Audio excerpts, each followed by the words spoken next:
edition of the Boxing Round podcast. On the panel today, we have myself and Glenn currently, and we'll be joined by Scott and Mike and Jay at some point in the next 10 minutes, hopefully.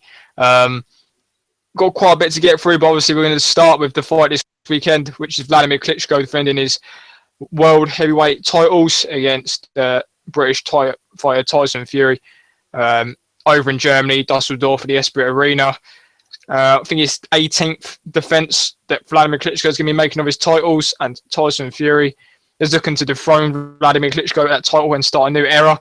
I've got a massive breakdown of this fight, Glenn, but I mean, I want to get your opinion on it. Who are you going with in this fight right now?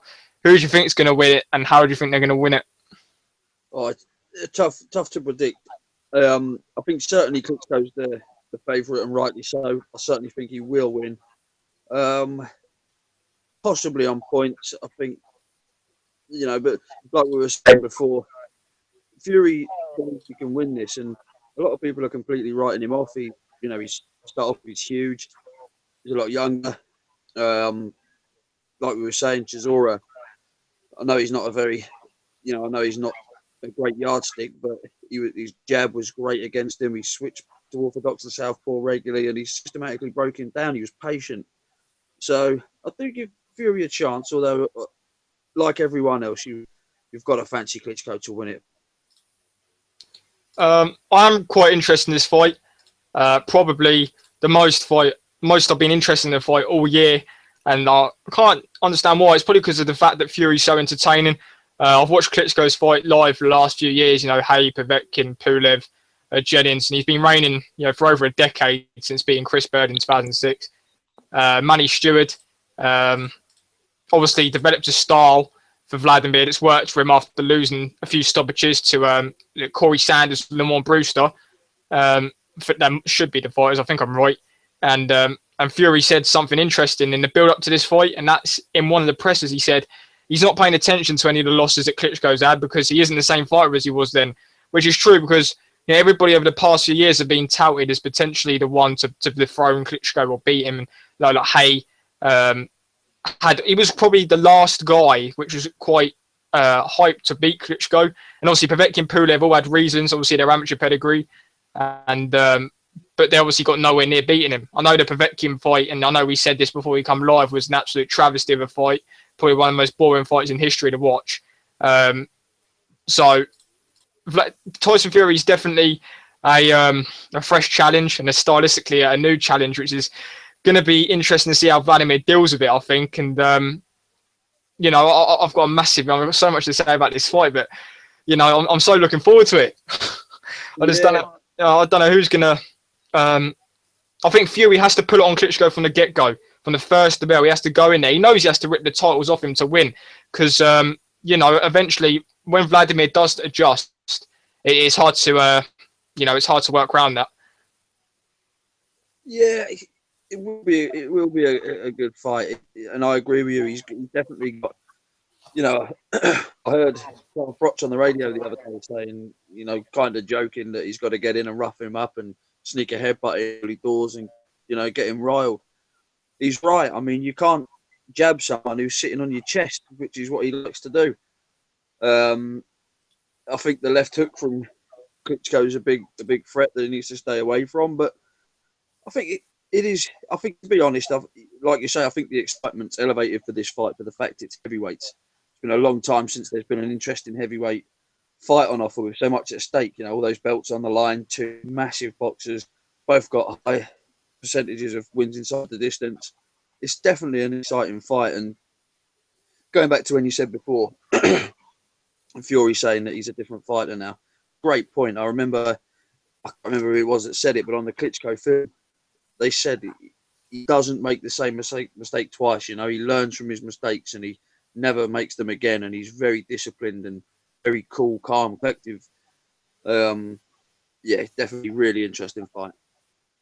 The last time Klitschko fought someone of this size was Mariusz Wach, and to me, this is kind of like the first time that Klitschko's going to fight someone of this size who's actually got a few fresh sort of attributes he hasn't seen. Because I know Mariusz Wach, obviously someone against Povetkin, he's very robotic for his size. He's got that typical European style. He didn't have any athleticism whatsoever. Klitschko made him his punching bag. I'm not sure if you watched that fight, but Klitschko made Whack a punching bag for 12 rounds. He didn't win a round. So this is definitely something. And I think the keys for Klitschko in this fight, Fury in this fight, are the jab and his work rate. Because I think Fury has to really put it on him as a get-go. Like I said, I know the Fury camp are very intelligent people. I mean, I've always rated Peter Fury as a trainer. No doubt he'd have a game plan worked out for Fury to execute in this fight to get the win. Tyson Fury obviously has a 3-inch height advantage, 4-inch reach advantage, and he's the heavier man. Stylistically, this is a completely different fight to anything Klitschko's faced for a long time. Fury has a good jab, good work rate. His agility's always been on point. I know people doubt his stamina, but he has dominated opponents on the outside. He is a switch hitter. He's unpredictable. So you don't know what you're going to get with Tyson Fury. He could do something, and he could produce something that we've not seen from him before. And obviously, we keep hearing Peter Fury saying we've not even scratched the surface with Tyson. There's a lot more to come. So it'd be interesting to see if that's actually true, whether he does put on some performance that we just do not expect, because he is an unpredictable character, Tyson Fury. Yeah, I think something you touched on there as well is saying about obviously when he boxed Whack. The one difference between the only similarity, obviously, like you were saying, the size and whatnot, but you've got to remember as well, you look back at Klitschko's last few fights, for me, Whack knew he was never beating him. He was never going to win that fight. Fury goes in there with these advantages, and he honestly believes he can beat him. You can tell he does. That's what makes this interesting. He's not going in there to make up the numbers and to try and get some credit for lasting the distance like some of these opponents have. He actually thinks he can win it. If someone has advantages over you and they honestly believe they can win, they're a threat. It's that simple. Yeah, and he's never lacked belief either, Tyson. But Scott said something in the group chat that I'm sure he'll touch up on when he joins. We talk about Klitschko being in a weak era. You can't really blame. Klitschko's definitely already got an established resume and legacy, and whatever happens, he'll go down in the Hall of Fame and all this. And but he's just kind of adding to it. But you look at Fury. The best guys he's fought is Cunningham, Chisora, and Kevin Johnson was pretty much still going in a decent manner when he fought him as well. So, he's only fought B-plus guys, and these guys are no better than maybe, I think they're better than Lepai and Pianetta, these type of guys that Klitschko's fought, but Fury's not being at this level either, so we don't know how he's going to perform at this level and if he's going to look as good. But I think he's definitely improved in his last few fights. I thought he looked pretty good against Chisora in the second time. I know it wasn't the most exciting fight. It was more like Fury just, outboxing him for, 9 rounds until, stopping him, and he quit on the corner, Chisora. Hammer, he looked pretty good. But I just think, I know these two haven't looked exciting recently, but I just think this is going to be a really good fight, because I just think Fury's going to approach this fight a lot different to what he has done before. I think he's going to go in there and look to rip the titles off him. He said he's going for the knockout. And when Tyson Fury says something, he means it, and he's going to go and do it. He's getting that knockout. Absolutely, he's certainly going to try and do it. And again, like we were saying before, these other fights, it wouldn't have crossed Fury's other opponents. It wouldn't have crossed his mind once that he would lose to any of them guys. He knows. He knew, he would have known before that he would beat them comfortably. It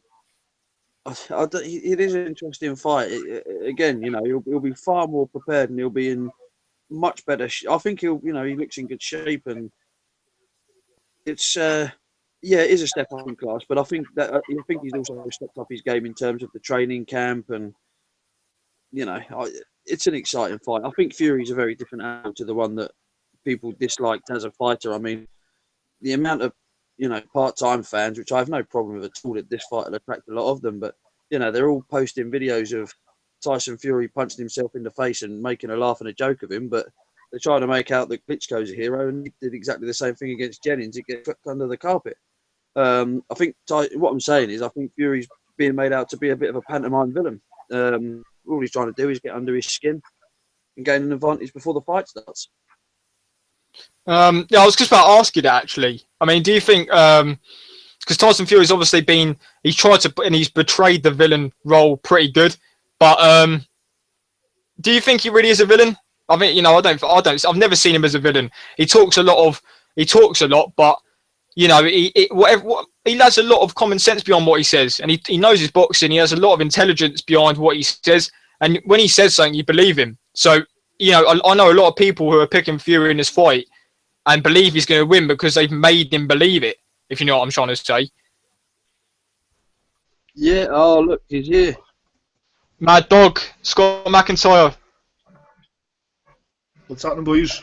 Yeah, we're just having a discussion, obviously, about Klitschko Fury. What are your thoughts on this fight? Your hair's looking lovely, by the way. As always, mate. As always. Yeah, what's your? You know what? I've just been talking about this. I'm sort of the same as you, Cameron. I'm with you, really, mate. I think if Tyson can start early before round 3, start.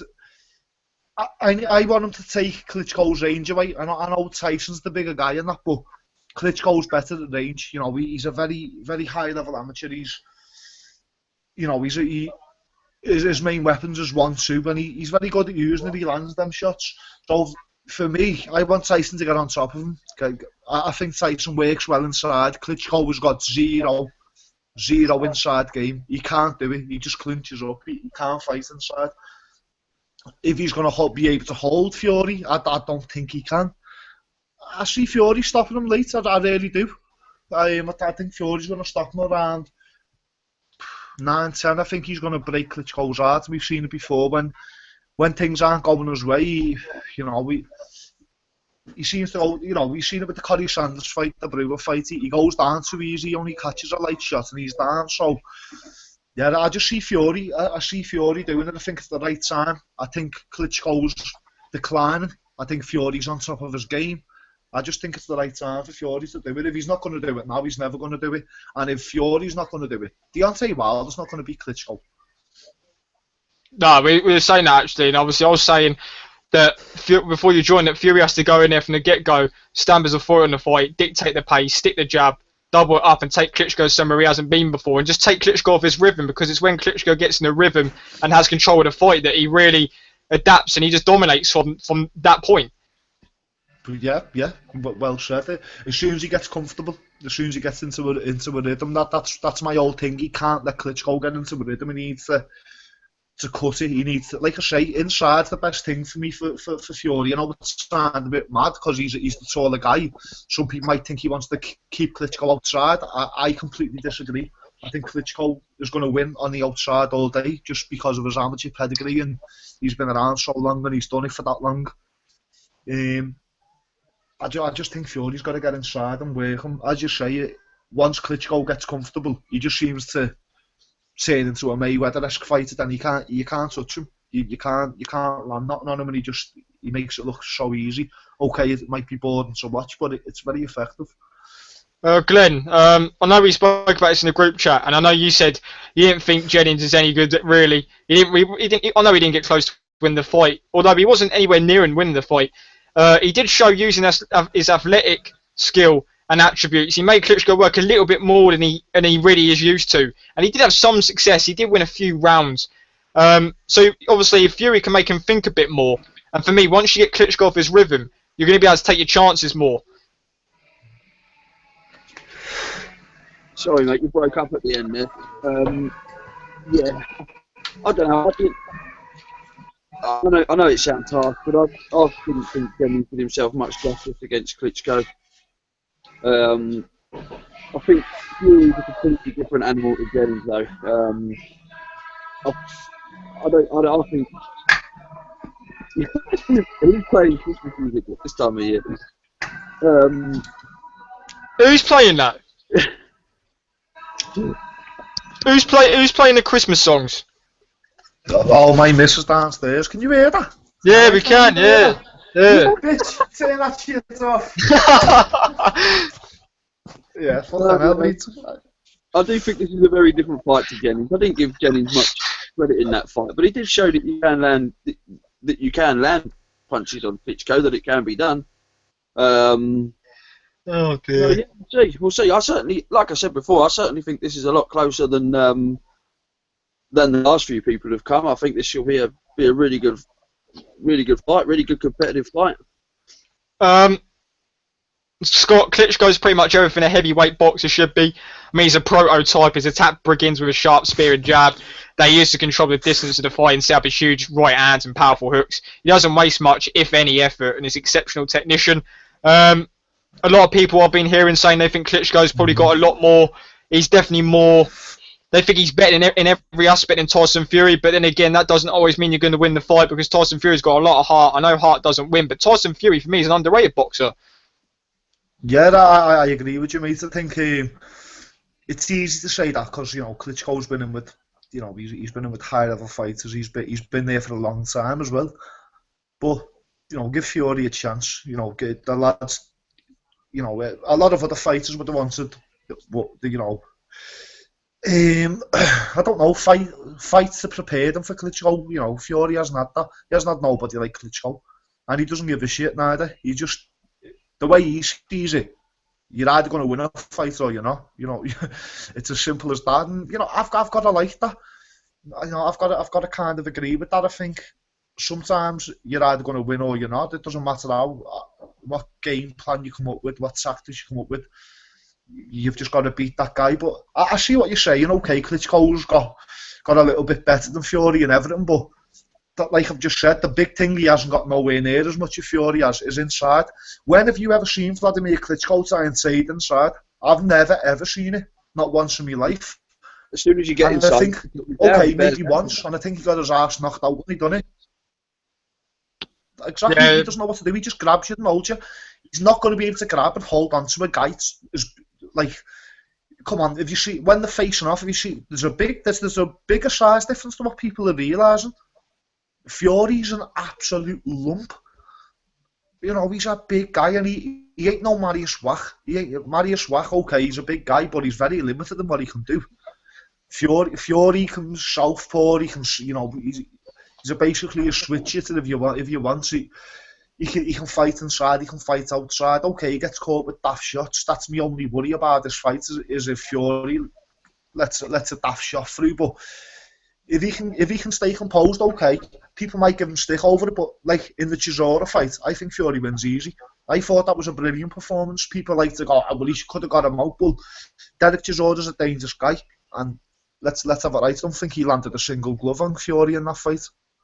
So, you can counter what we're saying here, Scott. I mean, obviously, we kind of also can counter that Fury hasn't fought anyone above B+, so it'd be interesting to see if Fury can really dominate this guy, and obviously we're going to see really how good Tyson Fury is in this fight.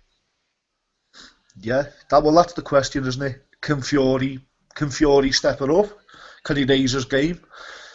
He hasn't had to up to now. He's especially the past 3 years or so, and he's been very comfortable in all his victories. He has looked really good, no matter what you want to say about challenges or his competition. Derek Chisora gave Vasyl Klitschko the hardest fight of his career, and Tyson Fury just dealt with him like you know, very, very, very easily. Let's have it right. Okay, Chisora might have been shot, blah blah, whatever you want to say, but you know, he boxed brilliantly. He was so composed. He was calm. He never lost his head for a second. I think people need to look past the fact of not liking Fury because he's got a bit of a mouth. You know, we know what he's like. He can talk, but let's look at him in the ring rather than I want him to get beat because he's a tosser, which is all I'm hearing lately. He's a very, very good fighter. He's a very good fighter, and he's got a good chance to win this. And I'm backing him. I think he will do it. So I'm just really I said before you joined, Scott, I'm really looking forward to this fight. It's just unbelievably exciting for me, and it's probably the one fight I've been excited in all year, and I just don't know what it is. Well, let's have it right. I'll tell you what it is. It's because Tyson Fury's having the fight. It's because Tyson Fury's interesting. Exactly, mate. For the good of the world of boxing, Tyson Fury has to win this fight. You know, let's have it right. Tyson Fury wins this fight and then goes into a fight with Deontay Wilder. How well are they going to sell the fight? It's going to be huge. You know, it'll be sold out everywhere. Okay, we're not too sure about Wilder, but he's a world champion and the Yanks are behind him, so that's a big fight. That's a big fight. You know, that'll be on HBO, whatever, pay-per-view. So, for the good of the world, we want Tyson Fury to win this fight because, you know, it brings a lot of interest. Whereas if Klitschko wins, it's just people aren't going to give Fury no credit, are they? It's going to be, oh, well, we knew he'd get beat. He's been beat. So, that's that.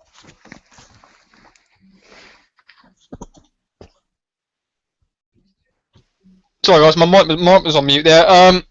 Glenn, obviously I've done a massive breakdown. I've got so much to say, but I mean, Klitschko's safety first style, I think sometimes does masks how strong he is and the amount of power he's able to generate on his punches. I mean, his jab is a functional power shot, which he can turn around into a sweeping hook, and his straight right's a shot that's made plenty of people think better of fighting on, especially guys like Pulev.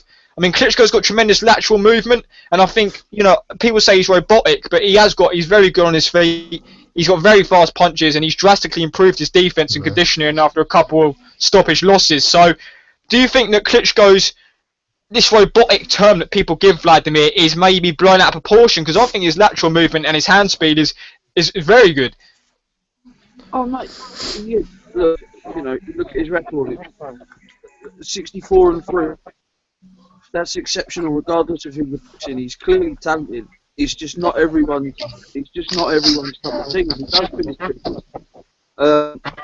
I think the only concern from the Fury side is, I don't think he's if he had been busier in the build-up to this fight in the last few years, I'd give him much more of a chance. I just think he's been messed about by people. He's missed out on a couple of fights he should have had, and I think that might be something that works against him, sadly. But again, that's out of Fury's hands. It's not his fault that's happened. But ideally, you would have had them both coming off the back of impressive wins in more recent times. No, you know, like back to your question, yeah, Klitschko's better than people give him credit for, without question. And I'm not a fan of the Klitschkos at all, because I do find them boring. But like we were saying, very, very good at what they do, and exceptional records. You can't take that away from them.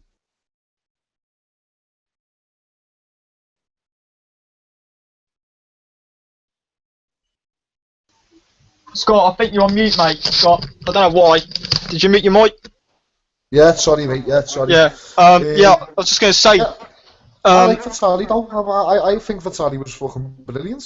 You know, I think Vlad's a bit more boring, but I thought Vlad was more seek and destroy. But you know, I think they do get a lot. I think the main reason he gets stickers because they're not American. Yeah, probably. Yeah, I think the thing is, when you've got a dominating heavyweight champion, they want you to be exciting. I know Vladimir's got 50 knockouts, but it's just the way he goes about knocking them out. It's just not exciting to watch, which is the issue. And he doesn't sell out of Germany and Ukraine. No, he wears them down. Rather than knock them out, he wears them down and finishes them out. But exactly. What I always look at, guys, I don't know how much you will agree with me on this, but as we know, America is the home hub of boxing. It has been for a long, long time. And, you know, the Russians have been a bit frozen out, haven't they? You know, with obviously America being the main gang. And now that it's all sort of opened up a bit, the Russians are just completely taken over. You know, I'd like to think about what Russian boxers have been left out over history that haven't had a chance because of obviously political, whatever, you know. Because they seem to have just took over the game completely now. You've got Golovkin, Kovalev, the Klitschkos have been dominating for how long? And there's more coming through. Lomachenko. Yeah, Lomachenko. Usyk, you know, you've got all these guys that just seem to be dominating, like really dominating now, like winning fights so easily, it's unbelievable. To be fair, Scott, I said the same as you before. Vasyl was a lot different to Wladimir, to be fair. He would have it with you. He was in some exciting fights, you know. He took more risks, and he was a bigger puncher as well, more willing to throw the right hand, for sure. I think he was more durable, wasn't he? He was one of them. He just didn't seem to get hit. You know, whereas we've seen Wladimir on the floor, and that Vasyl just didn't seem to. You couldn't seem to phase the guy. They were talking about this on the radio the other day, and they were spot on. They said the difference between the two was Wladimir doesn't like getting hit, so he doesn't risk getting hit. Whereas Vasyl would fight you. Wladimir will box you. Vasyl will fight you. He doesn't mind taking it from his own.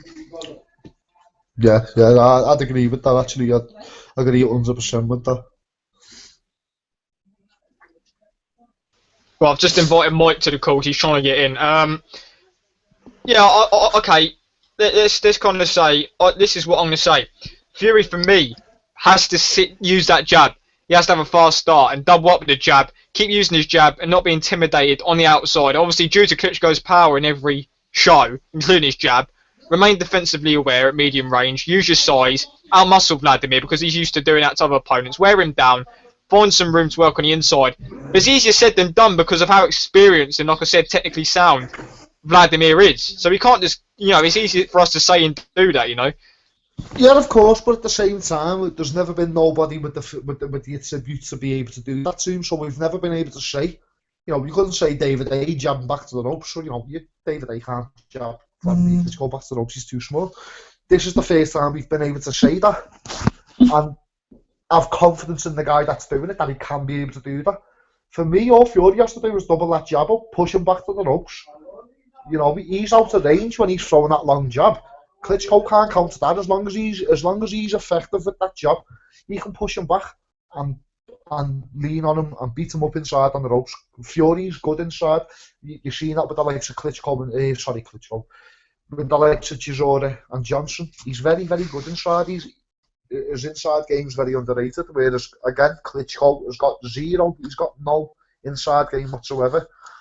I just can't see nothing else but a Tyson Fury win. I really can't. I might sound like a dickhead. People might be watching this going, he's off his fucking head in. But I've just got a feeling, mate. I've really got a feeling that it's only going to go one way, and that's for Fury. I've just got a feeling he's supposed to do it, if you know what I mean. I hope he does do it. Glenn, you got to shoot off, have you? I have indeed, gents. It's been great speaking to you both again, though. Yeah, no problem, mate. Yeah, no problem, I'll give you a bell on the next one. Be on Sunday. Yeah. I'm back to normal now, so I can get back to the old thing, mate. Alright, yeah. I'll speak to you Sunday, mate. Alright, look after yourself, thanks. Alright, you too. Well, see you later, you big closet case, yeah.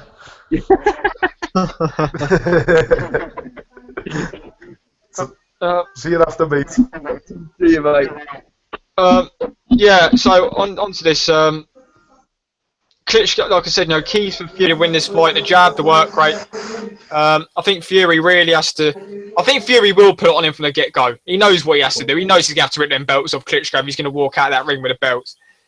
Yeah, I think so. I do. I just hope he doesn't get one of these fucking crazy games in his head where he wants to outbox him to prove a point. I don't think he will. I'm with you. I don't think he will. I think he knows how to win a fight and he'll go for it.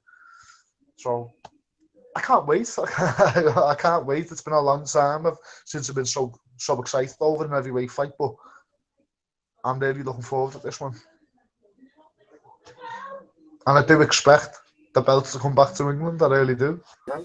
Yeah, I'm going with Fury in this fight. I just think he's destined to do it. There's something's telling me Fury's going to win this fight and he's going to stop Klitschko. Yeah, that's exactly. I can't see Fury outpointing him. I really can't, especially over there in Germany. And I think he knows that. He's already said that. He knows that he's not going to get no points decision. Look for Tyson Fury to come out and really try and put it on Wladimir Klitschko in this fight. I hope. I think that's his only chance of winning. And that's not having to go with Fury. I think it's just where his strength lies. I think he's a very good inside fighter. And, I think there's only one guy that could match him at range, and that's probably Klitschko. So he's got to go to a different route, and I think that the route that he has to go to, he's better, he's stronger. Like you're saying, inside, leaning on him, hitting him low, hitting him behind the head, hitting him with the elbows, whatever. Wladimir Klitschko ain't the type of guy that's going to enjoy that. You can tell it. You can tell by his demeanour. He ain't going to enjoy a dirty fight, a rough fight. When was his last one? Samuel Peter, and he spent half the fight on the floor. So I can't see nothing else but a Fury win. I think he's destined to do it. I really do.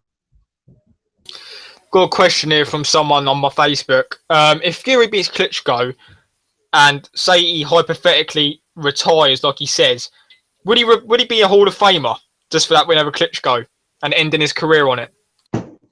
No. It's that's a difficult one. It's a good question. It's a very good question. I don't think so. Okay, if he beats Klitschko and then say beats Jennings, Wilder, I don't know, because it's like I'm saying, I just think it's Klitschko's time. Do you know what I mean? So I don't know if that's going to be attributed to it.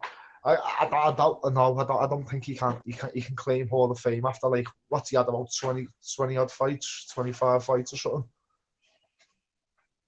No, I don't think so. As much as I'd like to say, yeah, no. He'd have to beat Klitschko and then defend and be a champion for at least 2-3 years after that, and then I'd say, yeah.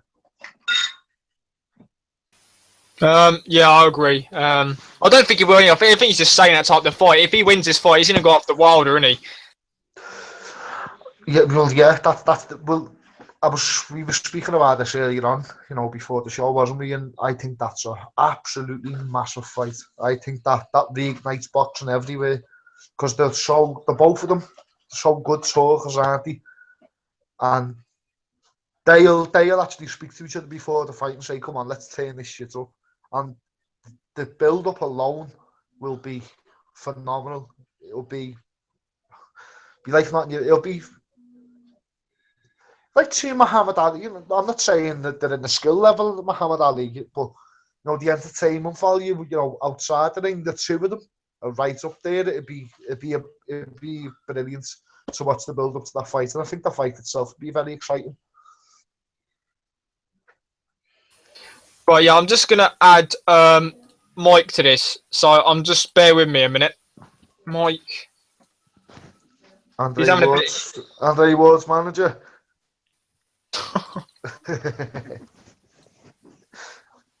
Are you alright, Mike? Is he back? Is he in, yeah?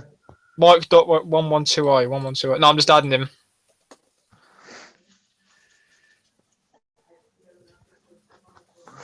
Yeah, well, have you seen Brook's next opponent come? Yeah, we had him. You obviously wasn't on Facebook last night. Yeah, I missed that. We had a massive debate. We had because let's be fair, right? I don't want to get into discussion about it too much. Joe Dan's already beat him. Exactly. The thing is, right, it's a bit annoying because I was looking forward to that. I was looking forward to that Chavez fight. I know he wasn't a big name, but it was a tough fight. No, but Chavez we know, without him being a big name, that he belongs in the top 6 or 7, don't we? You know what I mean? So that was a good fight. Kevin Beasley, I'm sorry, but no. And you know me, Cam, I'm Kell Brook's biggest fan, mate. I really am, but come on, mate, stop making a cunt out of me. I'm fucking backing you up all the way, you lad, and you just keep letting me down with these. Come on, all right. He won a good fight today. He just beat an undefeated kid, and he done well. He ain't on Brook's level, you know what I mean? How can I keep sitting here telling everyone Kell Brook's #1 in the welterweight division when he's not fighting guys in the top 20? That's funny. Mike, you here? Yes, sir. Even though he's even on video, Scott, like you. He's a good-looking guy. Yeah, Mike, we're just kind of touching up on Klitschko Fury. Obviously we've been kind of going through it, but how do you see his fight going? I mean, who have you got in his fight? I think Klitschko is the favorite, right? I've never been a big Tyson Fury fan, so, but going on track record and Klitschko's dominance, I think he has to be the favorite. Yeah. I agree with that. I think Klitschko's the favorite. Yeah. I don't think anybody could fight Klitschko now, and Klitschko wouldn't be the favorite, would he? I think he's just way too dominant. Yeah. Cameron, are you on mute again? Guys, do me a favour, just kind of chat away whilst I go for a slash. Be back in a minute. Okay, Cameron. Chat away for 2 minutes, right? So Mike, have you seen much of Tyson? Yeah, that'll be here and there. He's just not a fighter that I like to see, but yeah. Yeah, I understand. Yeah, have you followed much of his career? Because he's British. There's been big coverage of him over here, so we know quite a bit about him. Have you seen much of him? Is it just a couple of fights? Is it more recent fights? Yeah, pretty much. Yeah, yeah. I don't know. I think you're 100% really. You know, Klitschko's well the favourite. He's been there. He's done it, hasn't he? I think it's a case of both men having fought somebody like themselves, if you know what I mean. I think that's where the excitement comes from. For me, the best thing is if Fury wins, because obviously he's a more interesting fighter. Fury and Wilder, you know, that's a good fight, a very big fight. Yeah. But yeah, I can see where you're coming from. I'm just hoping that Fury's size, you know, I know it's a lot to ask for, but I think he's also a pretty good boxer. I think if he gets inside, I don't know, maybe you might agree with me. I don't think Klitschko has got any inside game whatsoever, Mike. Yeah, I don't think he does either. I think his best inside game is clinching. That's it. Yeah, well, I don't think I've ever seen him exchange inside. Never. Like you just said, I think he clinches. Yeah. So, with a guy of Fury's size and strength, I think that might tell, maybe. You know, I don't think he's going to be able to jab and grab Fury. I think Fury will out-muscle him. But at the same time, I think the referee is going to have a big decision, a big part to play in this fight as well. Yeah. You know, yeah, I could see that. It's one of them. I always say, well, look at the trouble Jennings gave Fury, and I always say, is that any coincidence that it was over in America, where an American referee is not going to let him grab and hold all the time? That's how I sort of come across. I don't think Klitschko would be so dominant if he was fighting in America all the time. Right. Oh, Klitschko, but he has beaten the American fighters though. Oh no! I don't mean it like that, like in a bad way. I'm just saying, I do think, you know, the majority of he's fought the majority of his career in Germany, hasn't he? And I do feel that obviously it's a big promotional team. They're massive in Europe. They hold a lot of sway. I just think that referees are don't get me wrong, not cheating or nothing like that. Just favouring them, if you know what I mean. Like Amir Khan Peterson. You know, Amir Khan getting points struck off him for pushing. I mean, when's that ever happened? You know, it was a crazy, wasn't it? And then there's a mystery man in the corner and things like that. So for me, it's just like that. When you're getting away with stuff like that, you shouldn't be allowed to. You know, referees should be put in the place. If a referee is allowing that to happen, the referee should be, you know, something should happen. A fine, whatever. I don't know, but I think it's getting too much. Big promoters got their own referees, I feel. Where's Mike gone, Lil Pre? He's dropped off the call. I know, yeah. Schedule will come back. I'll come back at the right time. Hey Scott, what do you reckon? If you look at my video, I've got all this nice little writing. Look, all this nice little writing in my videos. Hello, hang on. Let me click you up. You look like fucking Sky Sports, you little shit. I know. I look like fucking. I've got the fucking logo. I've got the fucking logo there. Look. I've got Boxing Ground there. Klitschko Fury. Fucking ITV Sports there, mate. That looks good, you know.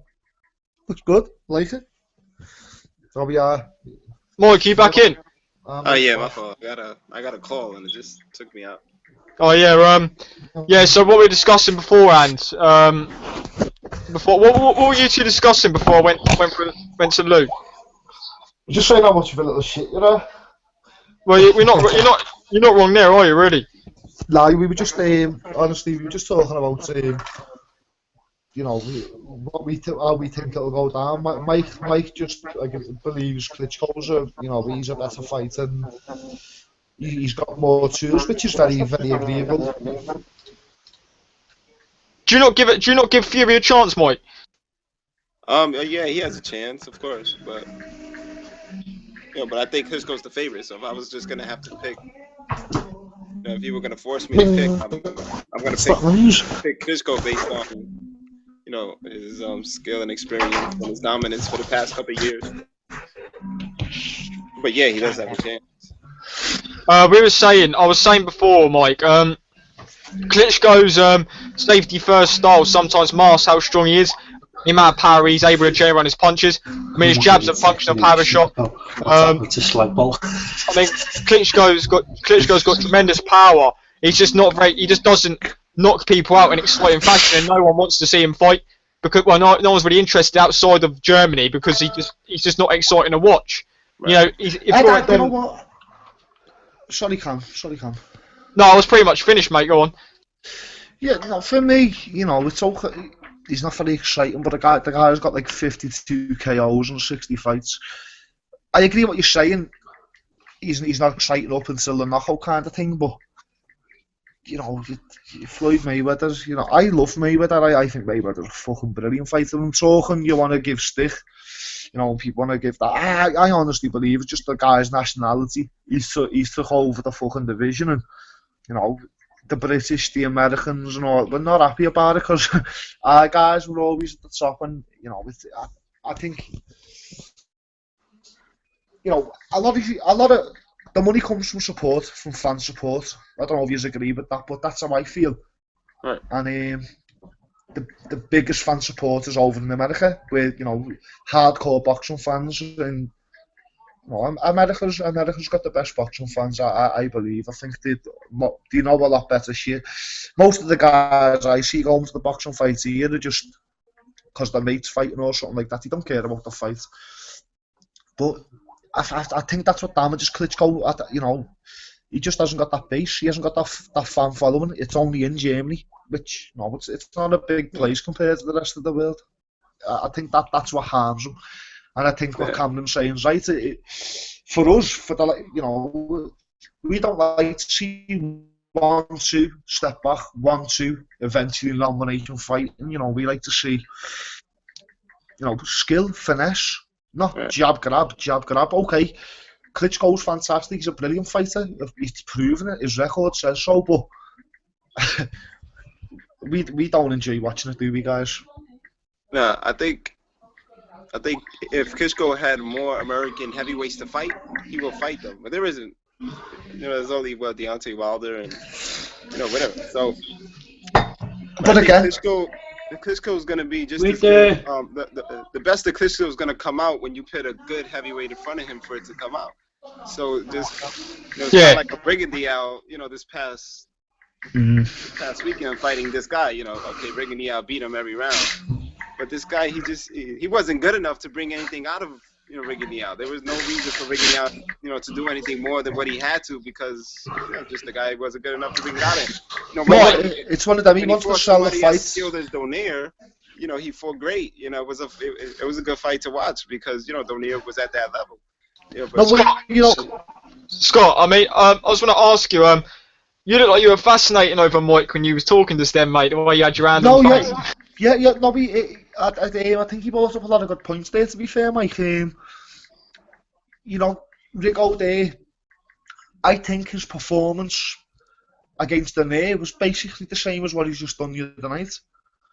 You know, but I think the difference is people expect, hang on a minute, mate, you can get this guy out of here, you can do this, you know, but it's not a problem. Why is I get out 12 rounds? I understand, you know, the guy's doing what he does, but as a fan, you know, I nearly fell asleep watching that fight the other day. You nearly do me night. Honest to God, and I hate to say that about any fighter, especially one as skilled as Rigondeaux. That I'm a fighter, I'm a boxer. I couldn't come close to that guy's skills. Me wish it'd be to have an 8th, a 10th for the guy's skill, but it doesn't change things. The guy nearly put me asleep. It was terrible. I think me, you and Rue were talking where we making. As good as he is, it was terrible to watch. It was hard to watch. The guy didn't put no effort in, and that's hard to watch when you're demanding, you know, big fights and pay-per-view shit and all that. Well, give us something to pay for, mate. Scott and Mike, I'm actually going to move on to Rigo. So just before we move on to Rigo, let's touch up quickly. Final predictions for this weekend. Klitschko Fury. Start with you, Scott. Who are you going with, and how are they going to win the fight? I'm going with Fury. I've said it from the beginning. I'm going to stick with him. You know, especially fellow Brit, and the fact I really, really like the guy. I think his personality and I think his skills are very underrated. I think it's just a time for Klitschko to go. I'm going with Fury. 9 to 12 knockouts. I think he's definitely going to stop him. I don't think he wins on points. It's got to be a stoppage. Come on, Tyson. Mike. I think Klitschko beats him. I think experience and I think he's just a better fighter overall. Skill level, experience. I think Klitschko's gonna beat him pretty easy, actually. Go on. Well, what's yours, Cameron? Do you know what? For fuck's sake. Oh, don't! He always gets caught in between two minds when Mike comes on. Yeah, I got to split you now. Fuck it, do you know what? I'm going with Tyson Fury. I like the guy. I want him to win, and he's going to be the one to. He's going to be one to fucking dethrone him. He's going to fuck Klitschko up. He's going to rip them titles off him, bring him back to the UK, and we're going to stop all this Anthony Joshua's bullshit. You know what? Sorry, Mike. Go on, mate. Were you guys like this when he fought David Haye? No, because I didn't believe Haye. I didn't believe Haye had beat Klitschko. No. It's think funny. skill-wise, I think Haye's as good as anybody, but he was just too small. I think. Listen, David Haye skill-wise is absolutely brilliant. He really is. That guy's good. He's so fast, so powerful for the guy of his size. But it's hard to do against 6 foot fucking 8 monsters. They're just too big, man. I honestly think if they're gonna be putting fucking, weight classes here, there, and every bleeding way, instead of having your free weight, you got super welter, and it's about an 8-pound weight difference, and then you got the jump from light heavyweight to cruiserweight, and then you got heavyweights that are 16 stone fighting guys that are 20 stone. There should be a super heavyweight division for me if you're having super welters and all that shite. I think there should be a super heavyweight the way there is in the amateurs. I think some of them are just too big. Right. All right. Well, we're going to move on to Guillermo Rigondeaux. I'll tell you what, they've actually started pronouncing his name different. It's Rigondeaux, whereas I thought it was Rigondeaux. It's now Rigondeaux they're pronouncing his name. Yeah, it was weird, right? Then Max Kellerman started pronouncing it differently. Listen, his name's Rigo. Fuck them all. How does he say his name? Listen, how does he say his name? Because he's the only one that's saying it right. Max Kellerman says Rigondeaux. I think he was saying it on HBO on Saturday night. Yeah, Rigondeaux. Either way, he's one of the top guys in the world. Doesn't matter what his name is. We call him Rigo. He's Cuban, and he's a bit shit out, isn't he? Can I just say something right before, just to get this point across? Well, I put a post up in here. It's probably going to be a load of bullshit to listen to anyway. I mean, I'll put up a post in Heroes of World Boxing, which is a complete bullshit group on Facebook. I'll put up a post saying, listen, I'm a fan of Rigondeaux, or Rigondeaux, no, I don't give a Rigo. Let's go stick with Rigo. I'll put a post up about Rigondeaux, and I said, listen, I've always backed and justified Rigondeaux, but that fight on Saturday night would have put a glass eye to sleep. I mean, throwing 7 punches around, 72 punches in 10 rounds is appalling. It's not even the fact he'd done that. It's the fact that the guy he fought's been knocked out in the first round by a journeyman, and Rigondeaux, with how much better he is technical-wise and skill-wise, to not just him, but to anybody in that division, he should be getting that guy out of there, and he didn't. And he wonders why HBO took him off and no one's interested in him. It's because he does things like that. He just doesn't justify himself. And that may sound a bit harsh and critical, but if you want to be on the big time, when you're fighting someone like that, whose level's below you, you should be getting him out of there. That's fact. Yeah. Let's have a right. Do you like to give Mayweather stick? Mayweather was exciting as fuck till he got to about welterweight. He was very exciting. The guy who used to knock people out. His fight with Corrales, his fight with Gatti. He cemented it before he actually became the best. People already sort of knew he was the best before he was the best. Mayweather, you know what I mean? He had that potential. Rigo is just an absolutely fantastic defensive specialist for me. People like to talk about him in the Mayweather bracket a lot. I don't agree with it. I don't think he's in Mayweather's class. I think Mayweather's on a completely different level to other people. I think, the only other guys up there are the likes of Ray Leonard, Ray Robinson, guys like that. I don't think Rigo belongs in that bracket. I think he's extremely talented, but he ain't going to be moving up all weight divisions and winning multiple weight classes and all that. He's not going to. He's too old to do that. Yeah, I thought it was a boring Mike, fight. I know you're big on Rigo. Yeah, it was a boring fight, and he probably should have knocked him out, but he did win every round. Yeah. It was a real Easily easy as well. fight for him. It looked like a sparring session. Right. He needs a good opponent in front of him. It's that simple. He needs somebody better to fight to bring out something more. And whether it's Lomachenko or Chico, whatever. What if he would have fought Lomachenko like that and he would have won every round, just simple and boring and easy like that? Would we still criticize him, or would we... No, you'd have to say just because he's so damn good. But I think that's the difference. I think, with Danae, he got massive credit because, like I say, that was the same performance as what he done against Danae, to be fair. Just outclassed him. Yeah. So you've got, like you say, Mike, you've got to give him credit, haven't you? You've got to give him that credit because he does it the same against everybody. So it's just not good to watch. That's my thing. I'm not disrespecting the guy. The guy is amazing. I'd love half of his talent. I'd love a third of his talent. But it's if you want to sell yourself and make the big money, you're going the wrong way about it, mate. You really are. I don't suppose you can see a YouTube video, can you, right now? No, just the Boxing Round podcast logo. Bullshit. Carry on, Mike. I need to sort this out. He needs an opponent in front of him. Like I said this before, and like with Klitschko, every superhero needs a good villain to make them, who they are, and he needs someone good to, to show the world how good he really is, and well said. That.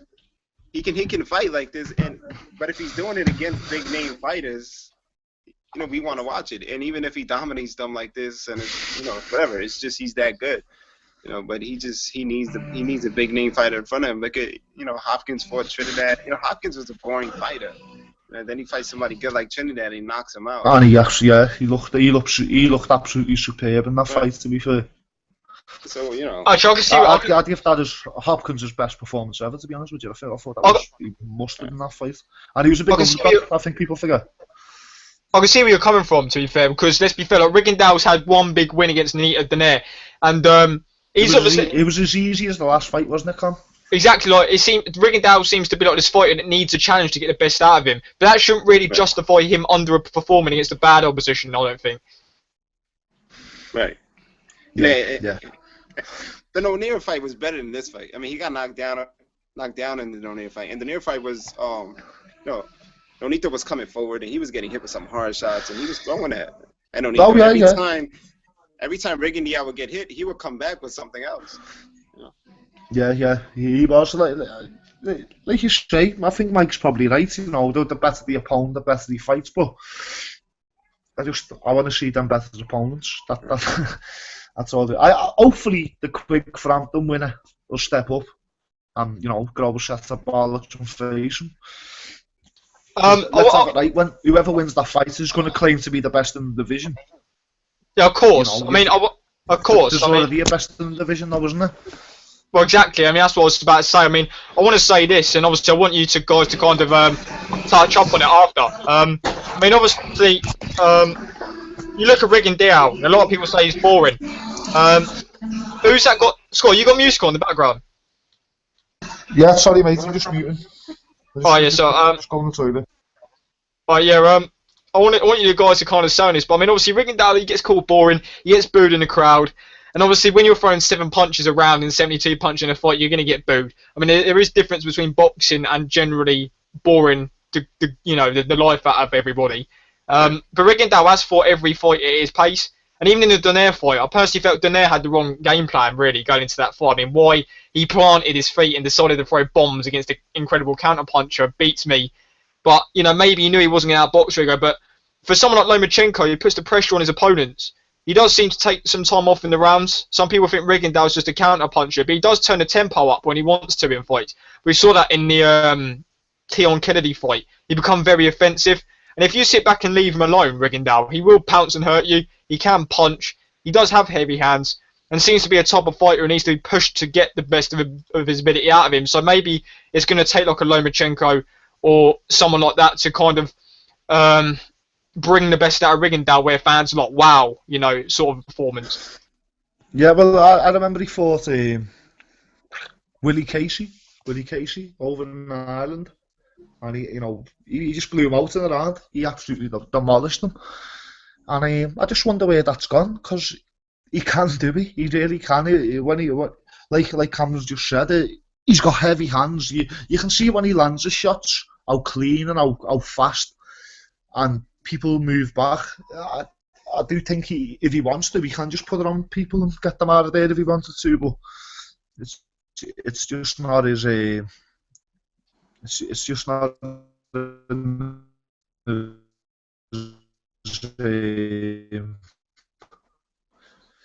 know what I mean? It's just not how we go, I suppose. Yeah, but it's one of them again. What if they don't fight him? You know, Frampton and Quigg are the two big names in the division. Santa Cruz before him. Santa Cruz moved up rather than face him. You know, Frampton and Quigg aren't even mentioning his name. So I don't know. I do feel for the guy. I feel no one's giving him a chance to prove how good he is. Right. So you know, the fight for me, even Lomachenko. I think Lomachenko beats him. I think Lomachenko beats him quite well. But even then, it's one of them. Have you seen the size difference in them guys? You know, Lomachenko's a hell of a lot bigger than Rigondeaux, whether it's just one weight class or not. You know, Lomachenko's a big featherweight. Rigondeaux's a pretty small super bantamweight. So even then, if he loses that fight, I don't think that really affects how good the guy is. If you know what I mean. Right.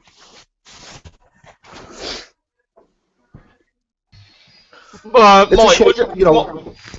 Sorry, go on, Cam. No, I was about to ask Mike. I mean, if a Rigondeaux, I mean, how likely do you think Rigondeaux-Lomachenko fight is? Because you know, Lomachenko, Aaron kind of come out and said the other day, he kind of laughed when someone asked him about Rigondeaux, saying people want to see entertainment, and Rigondeaux doesn't bring entertainment, so there's no chance in Lomachenko fighting him. I mean, what are your thoughts about that? You know that. I guess, you know, but I would hope that fighters want to fight the best, and I think, you know, whether that fight is entertaining or not, people are going to want to see it. So, you know, I don't think that's a big, you know, thing, because I think either way, if you match up those two fighters, people will come to watch it. So, I don't think the fact that it's going to be boring or whatever, you know, I don't think it matters, because people are going to watch it anyway. So.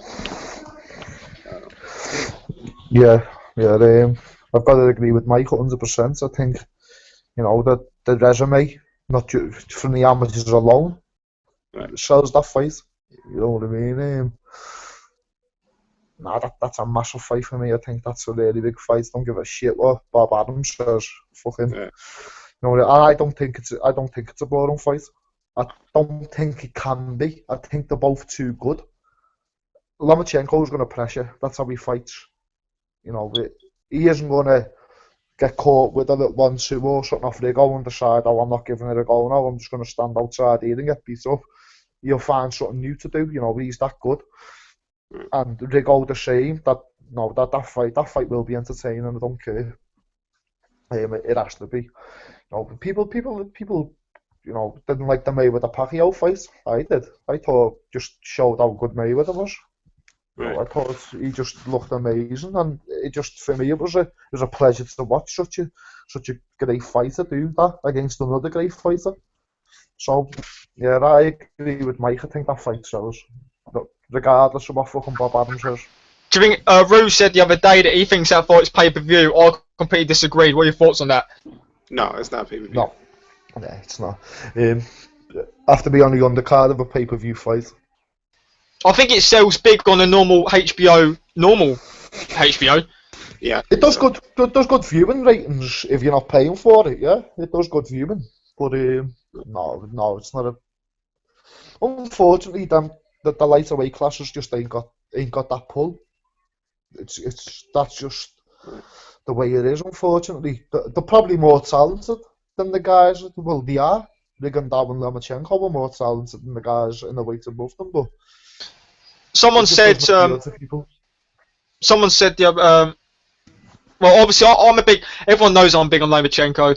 I mean, I said in the group the other day. I put up a tweet and a post on Facebook yesterday saying when people ask me who I think the real deal is in boxing, ... picture Lomachenko. I'm just high on the guy. I think he's going to go through multiple weights, winning multiple titles. I don't really care what anyone else thinks. I just think the guy's got it. He's a lot different to Rigondeaux. I think his offense is much better. His styles are much more interesting to watch than Rigondeaux. That's no discredit to Rigondeaux, but I just think Lomachenko's much more interesting to watch offensively. I think Rigondeaux's the absolute perfect amateur, to be fair. And Lomachenko was a better amateur than him. He is, and he is, because it's on paper. The kid's the best amateur that's ever lived. He's lost like one fight in 300. That's fucking amazing. Two Olympic gold medals in 2 different weight classes. Scott, I don't mean to cut you off. Can I just add that they're both 2-time Olympic champion. Rigondeaux. I know, but what I'm saying is. No, but I mean, that's what I'm trying to say. Lomachenko was a kid. Lomachenko won it in 2 different weights. Rigo won it in the same weight. Yeah, but at the same time, Lomachenko was a lot younger than what Rigo done. Lomachenko's been doing this since he was a kid, just beating the fuck out of people. You know what I mean? And he's good at it. So's Rigo. Yeah, it's a great fight. I know. Mike's big on Rigo. He's gonna pick Rigo, and we're gonna pick Loma. It's one of them fights, isn't it? It's like maybe the Pacquiao all over again. It's a big fight, and you can't definitively pick a winner. I'm going Lomachenko, but I wouldn't be surprised if Rigo just outpointed them. It's one of them fights. I think Lomachenko, right? So I've always been like Lomachenko won the Olympic gold. He won it in 2 weight divisions in the Olympics. He beat guys like Felix Fideo. He beat all the top new prospects coming for the professional game. Now Lomachenko's a serious contender in boxing. Definitely the best amateur ever. I'll tell you what, he's going to do serious business in the pro game. Arguably he's going to be in the top. I don't know how many he's going to be in pound for pound. I don't think he'll be number 1, but he'll definitely be in the top. He may do. It depends how many weight classes he goes through and who he beats. Because at the minute, if he moved up in super featherweight next year and won a world title there, then I'll put him straight in pound for pound. Well, yeah, let me hit you with something. Right? Okay, we've got the likes of Golovkin and Kovalev are already fucking highly ranked up there in the pound for pound. A lot of people have got them in the top 5. Some people have got Golovkin number 1. Let's have that out there for a minute. So where there's a guy that's done just the same amount of what they've done in like 5 fights, where does he belong at pound for pound? Lomachenko's already done this, and he's only a 5-fight novice, and he's a world champion. That's great. Gary Russell Jr. is still number 2 in the division behind himself. Walters is only a ranked featherweight, or what's going on with him, and he's already easily outpointed. Where does he belong at pound for pound right now?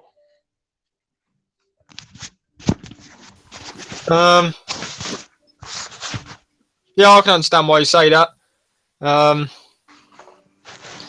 Yeah, I can pretty much agree exactly what you're saying.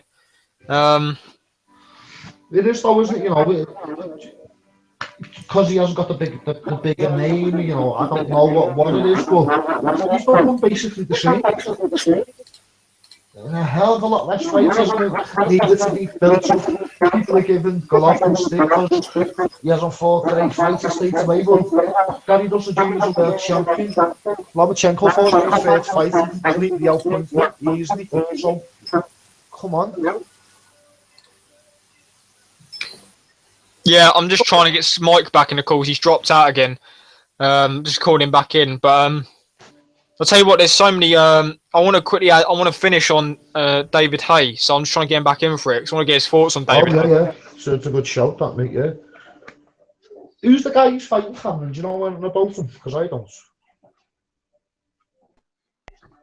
Well, back. it's funny actually because there's someone called Dan, someone I don't know his second name. I know his second name. I can't pronounce. I'm not even going to try. He's on my Facebook. He actually interviewed Mark Demori, who Haye's fighting next, and he says that I've looked at his resume. He's fought no one of note.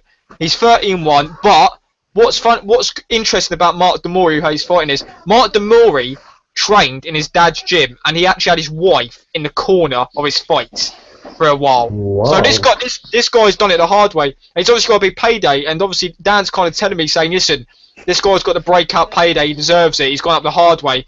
I'm not sure. I'm not sure how much of a chance he's got, because we don't know how much Haye's got left. I mean, Michael, I'll ask you the question.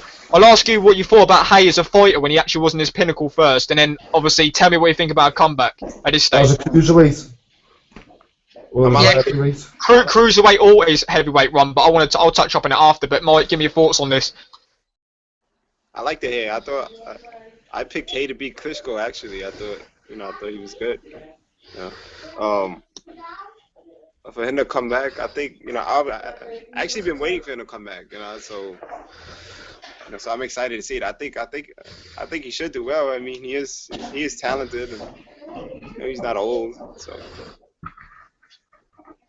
I don't know. And it's the heavyweight division, so you can make a comeback like that in the heavyweight division if you wanted to. Well, Scott, give me a take on it. Give me a take on it, Scott. Because I know obviously we're from the UK, but obviously it's good for British boxing that Haye's back. So what are your thoughts? I think you've got the likes of Shannon Briggs fucking going on all the time on YouTube and doing this, and David Haye deserves a comeback because let's have a right. He was a bit shit out, wasn't he? David Haye was good, mate. He was good. A guy that size, that fast, and that powerful.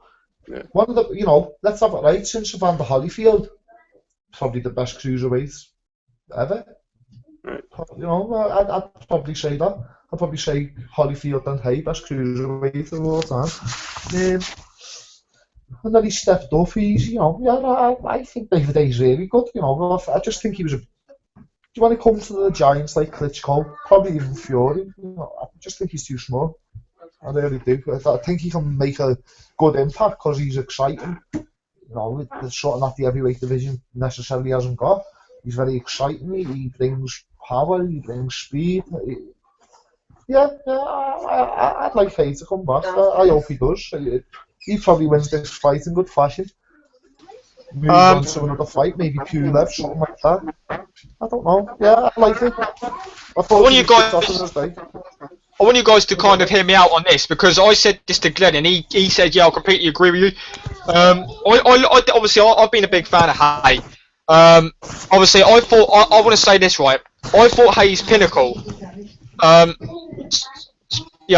thought Haye's pinnacle was at his cruiserweight days, because I'm not going to say his heavyweight run was appalling, but you look at the guys he fought at heavyweight, right? He fought John Maurice, who was a poor choice of opponent for Roy Jones. Roy Jones blitzed him. So we're talking about Haye fought him like 7-8 years later. He was well done. He was never any good anyway. He fought Audley Harrison. Tony had blitzed him as well. Exactly. He fought Audley Harrison, where we don't need to go there, in a world title fight, and he fought Nikolai Valuev, which he won a title off. Valuev he was just a massive lump. He couldn't do anything. He was a champion. He had a record. I think his best win was. But right, you get in there and you even just try and spar a guy like fucking 2 stone heavier than you. That's a big fucking difference. That guy was like 9 stone heavier. I think David Haye deserves a lot of credit for that fight. Yeah, he definitely does. He definitely deserves credit for that fight. I'll give him credit for it. But what I'm saying is, I think people are, if he beat, some people generally said, he beat Valuev, so we've got to get, if he can beat that guy that big, it's going to be Klitschko. That's ridiculous, That's what sold the fight, lad. Yeah, I agree with that. That's what sold the Haye Klitschko fight, was the fact he beat Valuev. But what I will say is, Haye, when he beat Mormek, when he beat McInerney, David Haye was an outstanding cruiserweight. I'm in agreement with you. If you take Holyfield out, Haye's probably the best cruiserweight that I've seen. Yeah, that's who I've got it. Holyfield and then David Haye. I mean, Haye's physical athleticism, his conditioning is unreal, his speed. I think he had something like 24 knockouts in the 26 of his wins as well. Well, if you see, I'll be funny, you look at the guy, he's constantly looks like a fucking bodybuilder. He's constantly ripped to the bone. He looks amazing. You know, the guy's just a fitness fanatic. Trains his arse off, even when he's not fighting. Yeah. And like I say, that speed, it's for a guy at that size to have the speed that he's got. You know, I don't think anyone that size has had that speed since probably Tyson, to be honest. No, he's probably about the same size as Mike. No, sorry, he's not. He's a bit taller than Mike, but he's the only guy that I can think of that's had speed like that since Mike Tyson. You know, maybe he's not as effective as Mike Tyson or as brutal, but you know, he was fucking fast, man. He was fast, really fast for such a big guy. Probably as fast as most. You know, yeah. You look at Carl Froch, my favourite fighter ever. He's probably faster than Froch. Oh, he is, yeah, definitely. No doubt about it. No doubt about it. But that's what I'm saying, you know. He's a heavyweight. That's some shit. You know, David Haye, right? I think if Haye comes back, I think if he's at least 80% of 75% of what he was, he can beat Deontay Wilder. He can beat majority of the heavyweights except Vladimir. Yeah, I've got to beat him Wilder, mate. Yeah, I think so. But it depends on how much he's got left. We don't know. This is the question. I know he's young. He's 33 or something like that. But at the end of the day, he's going to be nearly 4 years by the time he gets out of the ring. This is a long time to be out of the ring. It's very true, mate. You know, he's just been out for such a long time, and okay, well, to be fair though, he's doing the right thing in his comeback, taking a fight like, you know, Amori, you know, a tough guy. He's not going to be Haye, we don't think. So, no, decent comeback fight, I suppose. He's doing it the right way. I thought he was going to be a stupid bastard and jump in to try and come back against Anthony Joshua or something, which is, you know, for me, it's fucking dangerous. I think that would have been interesting, to be fair, because I've been watching. I watched Johnny Nelson's interview yesterday, and I watched who else was it? Someone else said it, and they were like, all these guys have been like saying, well, if I think it's too soon for Joshua to fight Haye, which is interesting because we don't know how much Haye's got left. But if they're kind of basing it on what they saw before he left the sport, if you know what I'm saying, maybe it is too early. But in 12 months' time, I don't think it is. I don't even know if it's too early now. You know, for me, the likes of Joshua, some guys, it doesn't matter when it happens, where it happens. You're just built for it. You're gonna do it, or you're not. You know, I think that's what Anthony Joshua is. Anthony Joshua's way above British level. He's way above European level. You know, and that's due to his amateur background. He won the Olympic gold. When you first turn pro after winning an Olympic gold, you're taking a back step in opposition. No matter what way you slice it. Do you think the likes of fucking, what's his name, Gary Cornish are as good as the likes of Roberto Camarelli? Yeah, do you think Cornish is as good as Felix Savon? Not even close to it. It was Landy Savon.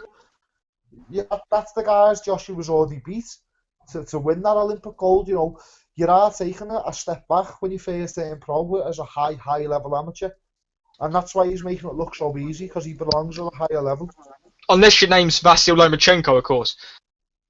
Yeah, but that's why I give Lomachenko so much respect, and people talking pound for pound bullshit all the time, which I'm sick of hearing, because some of the fucking lists I see are ridiculous, mate. You've got Amir Khan in there, and some of them, and Timothy Bradley, nowhere to be seen. It's like, wow, who's at this? You know, when that's not a dig at Khan, that's respect to Timothy Bradley, who for me is just fucking. If anyone deserves a top 10 pound for pound spot without being a dominant champion, it's Timothy Bradley. Mike, I want to ask you this. I mean, obviously we kind of just spoke on Anthony Joshua. How much have you seen Anthony Joshua over in the States? Have you heard of him? Have you seen him fight? Yeah, I seen him. I looked him up on YouTube or whatever. What are your thoughts on him? Because he is obviously he's an Olympic gold medalist. He's knocked out everyone. He is pretty dominant. I know he hasn't stepped up to the highest level yet, but for me, if you put him with Deontay Wilder now, he probably sparks Wilder out in about 2 rounds. I'm being serious as well. Yeah. You think he can outbox Wilder out in 2 rounds? I think he just blasts Wilder out there in 2 rounds. I think he could outbox Wilder that easily, but I think he could absolutely destroy him as well if he wanted to. Listen, I think he's a much higher level boxer than Deontay Wilder. A much higher level. I think Anthony Joshua sparks Wilder out in a couple rounds. I'm being serious as well. I'm being serious now when I say that I think Joshua beats Klitschko now. Bloody hell, Scott, all going all out here. Listen. You go on YouTube. Have a little look at Joshua versus Klitschko. See all the professional fighters that pop up giving their opinion. Yeah. And Joshua's actually been over there in camp with him. And listen to what happened in the sparring. You know what I mean? Anthony Joshua's supposed to beat the living shit out of him. So, and he done it to Fury.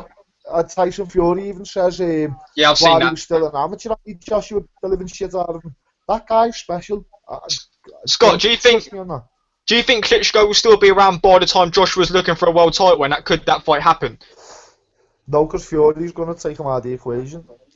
Yeah, fair enough. All right, then Joshua. All right, then say this then, Scott. If Fury beats Klitschko and he keeps all those titles, and he beats Wilder, imagine how big Joshua Fury is in a couple of years. Yeah, and then we get Joshua stepping up. But who's Joshua fought up till then? That's the big question, isn't it?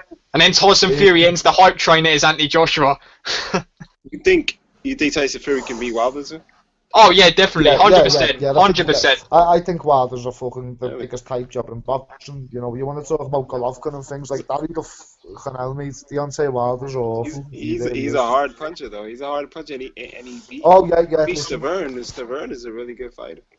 Yeah, but is he really like? The thing is, right? Like he's a powerful puncher, yeah, but he windmills. His technique's appalling on his offense. Yeah, that's true. Yeah, let me say this now. I picked fucking David Price to beat Deontay Wilder. No, listen to me though. Before Price beat Thompson, before Thompson beat Price, I'd have picked Price to beat fucking Wilder. I just don't see nothing special in the guy. I think no, there isn't anything special. But he did beat Stavern, who was good. Does anyone want to do a bet? Does anyone want to do a bet me? Right, I will happily place a bet that Al Heyman will make Wilder drop the belt once he has to fight Povetkin. Oh, I agree with you, lad. That would be surprising. That's suicide for him, mate. Povetkin will Povetkin probably. You know what? It might sound stupid, but I'd probably pick Povetkin in a rematch against Klitschko. I thought the referee was absolutely shambolic in that fight. It's interesting you say that because me and Glimmer talked about this before we actually went live, and he says Klitschko should have been disqualified against Povetkin because he actually threw Povetkin down. He was just clinching all the time. It was one of the most boring fights ever, to be fair. The referee was. Povetkin started to fight, and Klitschko just lashed him everywhere. None of them knockdowns were knockdowns off punches. He fucking lashed them on the floor. They were jokes. No, that was a terror. The referee should have been sacked on the spot. They should have actually come up after the second round and said, "You're fired. Get the fuck out that ring. Got someone else in there and let them all take over." Because that was disgusting, mate. It was ridiculous. One of the worst fights I've ever seen. And they're two of the best. And they are. It doesn't matter. They're supposed to be. You know, they are two of the best heavyweights of the past 15 years. And that was fucking terrible to watch, man. Awful. I want to finish off with one question. Finish the podcast off with one question. Start with you, Scott. How do you? Obviously, you're picking. You're picking Fury to win this fight against Klitschko. So it's kind of hard to say, but how do you see the landscape of the heavyweight division in the next 12 to 18 months? What's it going to look like? Who's going to be at the top? Well, if Fury beats Klitschko, he isn't going to fight for 18 months. I don't think. But it does open a lot of possibilities up, I suppose. But it probably look more or less the same. To be honest with you, I think Fury will take a decent break after fighting Klitschko. If Klitschko beats Fury, I don't think he's going to fight Wilder. I don't know why, because I think he beats Wilder comfortably. But I just don't see him having that fight to be more to do with the WBC than anything. But I see it being more or less the same, to be honest with you, mate. I really do. Mike, what about you? Do you think that Klitschko, I know you're picking Klitschko beat Fury, is there anyone in the heavyweight division that can beat Wladimir Klitschko right now for you, or is he going to retire on top? Well, after Tyson Fury, of course he has to fight Shannon Briggs. And fuck's sake. Apparently, I'll tell you what, Mike, Briggs is saying that he's actually signed a contract to fight Klitschko, which is why he hasn't been trolling him recently, which is interesting. Really? I Yeah, bet. but then he was at his training camp the other day. He's a fucking It wouldn't dickhead. surprise me because that fight was a lot more than a lot of other heavyweight fights, so it wouldn't surprise me at all. Oh, Scott, I didn't even realise Briggs was in his training camp. Yeah, he said the other day, you go, let's go, Chad, and all that shit again. Right. Shannon, you're in. He's give her a fucking he's fucking roided up, isn't he? He's on something. Yeah. He should be in a fucking mental home. There's something wrong with him. He ain't right in Klitschko- the head, mate. He has to be allowing all that to happen. You know, that's how we say Yeah. popping up out of nowhere and then doing all this. Yeah, I've said from the start, Mike, I think it's a setup for a fight. That's a good point. Let's be fair, like, fucking Briggs ain't going to be following Klitschko on a boat just randomly, is he? He's not going to be following him everywhere in a restaurant and all this crap. Right. Yeah, I'm with Mike. If that's the case, agree he really needs to 100%. get a restraining order because that's creepy, man. Do you want to make it off, right? The thing is, right, it's so obvious itself because Klitschko just doesn't seem to mind any of it. It's been going on for years now. Right. No, you know what though, yeah, that guy is due. I seen him, I was watching Behind the Gloves, the Fury, I watched the Klitschko one and the Fury one, and he was laughing, he said, no, listen, he said, a dog that barks a lot normally just can't bite, so it doesn't interest me in the slightest. You've got to give him his due there, because he's lived by that philosophy, and it's worked well for him. But yeah, look at the picture you've got up of him there, Cameron. Look at how many fucking belts the guy's got on his arm. You don't get them for nothing. You know, Yeah, you do a little bit, but not that many. I was just about to ask you, actually, guys. Obviously, we spoke about a couple of topics. What actual picture? What picture do I put up? Fury Klitschko picture, Haye picture, Lomachenko Rigo picture. What the hell do I put up as the main picture which describes this pod? Fury is Batman. No, I mean, do I put up Fury Klitschko? Because we spoke up 3 topics. In all seriousness, what do I put up as the picture to describe what this pod's about? Get rid of that one of fucking Haye. No, I don't need to. Listen, Haye's actually. Listen, he's coming back. Do I put up the picture of Klitschko Haye just because it puts 2 topics into one picture or what? No. Put the Tyson Fury. Put a picture of Rigo. Put a picture of Rigo jabbing that kid the other day twice around. No chance, because then it's listen, just looking at the name will put it to sleep. Look, just screenshot this picture now and take a picture of that. Listen, I'll tell you what I'll do. I'll put a picture up of Klitschko Fury just because this is what started off. Now I'll put in the description saying that we spoke about the others. This actually pod's been going on for about an hour. This has been going on for about an hour and 40 minutes. Fucking hell. Did you guys speak about Cotto and Canelo? No, we didn't. I'll tell you what we're going to do. But the thing is, right, because we're on Hangouts, because I don't need to spend like 2 hours editing it. As soon as I end this broadcast, it goes straight to YouTube. Let's not worry about it. Yeah, come on, Cotto, Canelo. What were your thoughts, Mike? Are we? Oh, okay, listen. Are we actually going to be talking about this? We're going to add another half hour onto it. Are we talking about Cotto, Canelo? Yeah, man. Yeah. Well, I'll tell you two start this off, and then I'll put my point across after. Because I'm lost interest in a way. But go on, you carry on. Okay. I thought it was a good fight. I thought it was a really close fight, though. I didn't think it was as deep as it was. But it was clear that Cotto was just small, and his punches wasn't really doing much to Canelo. But it was a close fight. I don't think Cotto was dominated like a lot of people were saying at first. Yeah. No, but it was a good fight. I thought Cotto got the better the first half. I think I give Canelo 2 and 3.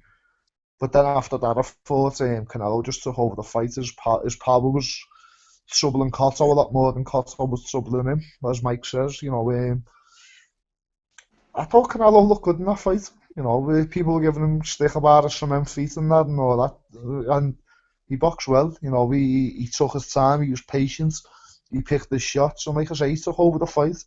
I only after rounds from round 5, round 6 onwards, I only give Cotto round 10, even though it was very competitive.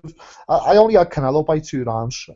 It could have went. I still think it could have went either way. To be fair, I still think Cotto has a shout of winning here. It was a close fight, and I enjoyed the fight. It was a very good fight, but yeah, I do agree. Canelo won the fight.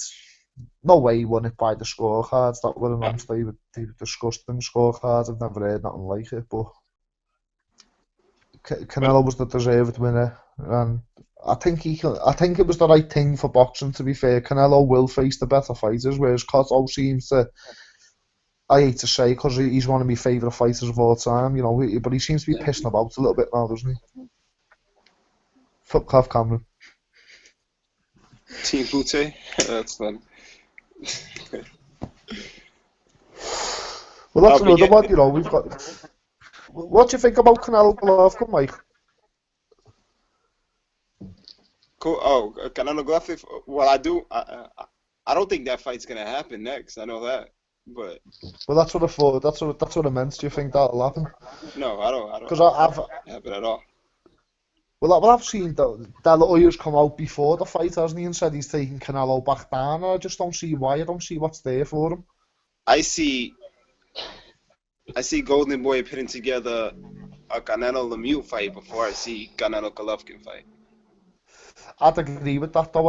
I think possibly Canelo Lemieux, Canelo and Dam, maybe Gill or something like that, and right. Then Golovkin. I'd agree with that because you know give the kid a chance, let him feel what it's like at the weight.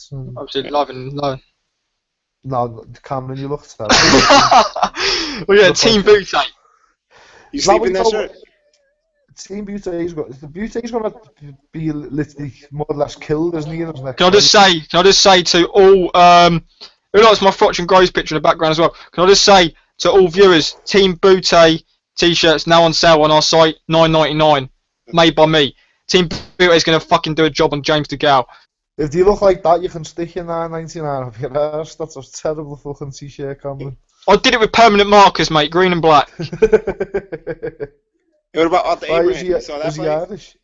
Oh yeah, fucking hell. I gave Abraham the fight. I thought Abraham won it by 2-3. They did really good. I thought he boxed really well. Yeah, I thought. I've seen a few things. Money got robbed and all that bullshit. Or no chance. I gave it Abraham without the point deduction. To be fair. Yeah. I think Abraham deserves a lot of credit. You know, he gets picked to get beat in these fights a lot, and can I just say something? No, you can't. Are you talking about? I have my mic on me. Are you talking about Murray Abraham? Yeah. Yeah, mate. Yeah.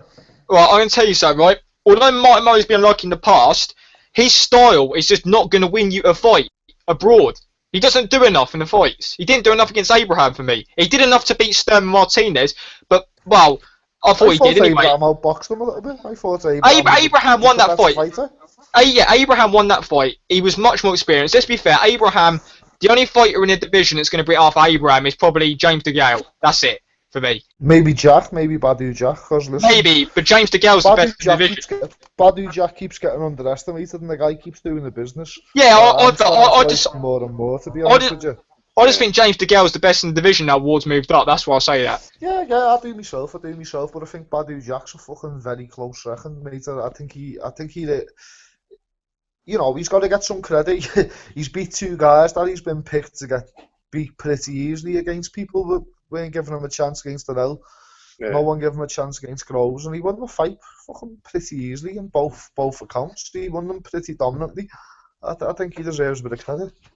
Night, son. I'll tell you what, the next pod we'll do actually. I want to talk about Canelo a bit more because there is a few things I want to discuss which are going to take fucking ages to talk about. But yeah, it's a definitely interesting topic, and obviously Rue brought up a good topic for the next one as well. But yeah, this has been going on for 2 hours, so I think we'll end the pod. We spoke about quite a lot. Thankfully, I don't have to edit. As soon as I end this, it goes to YouTube. I'm going to just post it up. So thank you. Yeah, so I'll post it up. As soon as I end this broadcast, it'll be up. So yeah, cheers, Mark and Scott, for coming on. Let you know when the next one is. And Mike, hope you go over your breakup. Never nice, mate. Yeah, it's whatever. This is like the 5th time we broke up, so it's... Oh, lads, you'll probably be back there later tonight, mate. Don't worry about it. Yeah, what are you gonna do? Yeah, I've been there before, and it ended properly in the end. Listen, boxing always comes first. Boxing over girls. That's exactly the way it is. Not when it's my missus. Oh, that's fine. That's just the way it is. I wouldn't be under the thumb, I don't think. Hey, never mind under the thumb, lad. Boxing is always there for me, no matter what. So. Exactly, a boxing number one. Yeah, well, I'll give you a bell for the next one. Cheers to viewers for listening. I'll post it up when it's up, and then if you want to listen back, then it's going to set you back for a few days because it's going to be a long listen back. Yeah, good. Post that shit up, son. Well, I'll post it up. Scott, stop faffing your hair. Mike. Hey, isn't that beautiful? Look at that shit there. The viewers are going to tune in just for that. You look like you look like. No, I'm trying to think. You look like fucking. Better be someone fucking beautiful. Well, I'm not going to say it now then. Nah, to be fair, I don't know, mate. I'm trying to think of someone boxing related you look like with that hair. But not boxers don't have long hair, do they? Really? No, you know why? Because it gets in your fucking eyes, mate. It's getting cut off. I'm going to have to get rid of it. I was sparring the other day. I couldn't see a bastard thing. Yeah, you just need to go for the short hair, mate. That's simple. Or go for the mic, where you barely have any hair. Mike, you don't have any hair, do you? You don't grow hair. I've got short hair. Oh no, I got really short hair, and I always cut it really short. So exactly, that's the best way to go. I always have, but you know, come on, what are we doing? We're fucking with a boxing podcast here. Yeah, we're not fucking salon podcast. But that's what we are, mate. Viewers, we just turned into somebody there for a minute. They probably think, what the fuck? Look at that. But yeah, I'll post it up and I'll message you the pod after it's up. Okay, mate, no problem. Hey, bro. I'll speak to you guys soon. Hey, bro. See you guys later.